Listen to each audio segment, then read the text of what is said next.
Bati na ba sina Alden Richards at Juancho Trevino? Magandang balita ang hatid ngayon ng pagkakabati ng dalawang kapuso stars na sina Alden Richards at Juancho Trevino. Lingid sa kaalaman ng karamihan, makailang beses nang naintriga ang kanilang samahan. Naugat ang di umano'y alita nila nung lumabas ang issue na binubuli ni Juancho si Alden magmula noong nasa kolehiyo pa sila. Ang dalawa ay naging magkaklase sa De La Salle University, Canlubang sa Laguna. At nang kapwa nila pasukin ang showbiz, nakasunod pa din ang issue sa kanila tulad na lamang ng chikang hindi umano sila nagbabatian kahit magkasama sa iisang istasyon. Pero ang mga akusasyong ito ay mahigpit na itinanggi ni Juancho sa isang interview sa kanya noong 2016. Anya, sadyang magkaiba lang daw sila ni Alden ng group of friends. Kahit daw noong college, hindi rin daw sila naging close kung saan ay simpleng batian lang. Maging ang issue ng bullying ay kanya ding pinabulaanan. Ayon kay Juancho, hindi pwedeng mangyari ito dahil nire-respeto si Alden noong college days nila dahil isa ito sa pinakagwapo sa kanilang eskwelahan. Tingin niya sadyang hindi lang talaga magkasundo ang barkada nila.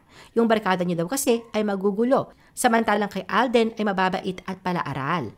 Maging ang pagkikipagkompetensya niya kay Alden na nauna ng 2 taon sa kanya sa showbiz ay giniit niya na walang katotohanan. Isa pa sa issue na di umano'y pinag-ugatan ng kanilang malalim na hidwaan ay ang ginawang pambabastos ni Juancho kay Alden.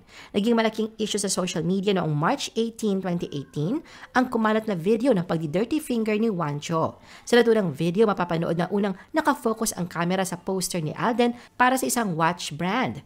Maririnig sa background ang boses ng isang babae na tumatawa at nagsabing nandito si Alden. Pagkatapos ay ipinaling ang kamera sa nakaupong si Juancho na tila na sa isang loob ng store ng watch brand na ini-endorso ni Alden. Sa pag-focus ng kamera kay Juancho, akto namang itinaas niya ang 2 kamay na parehong naka-dirty finger at kitang-kita na nakangisi rin ito.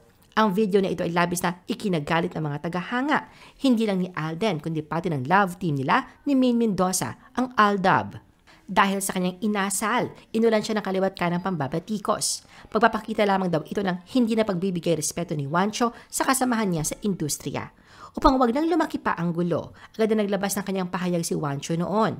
Sa kanyang Twitter post noong March 19, 2018, humingi siya ng paumanhin kay Alden at sa pamilya nito, sa mga tagahanga at sa pamilya niyang nadamay sa isyong ito.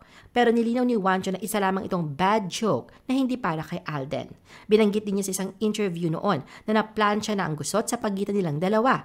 Sa pagputok pa nga lamang daw ng issue ay nagkita na sila at nagkausap ni Alden.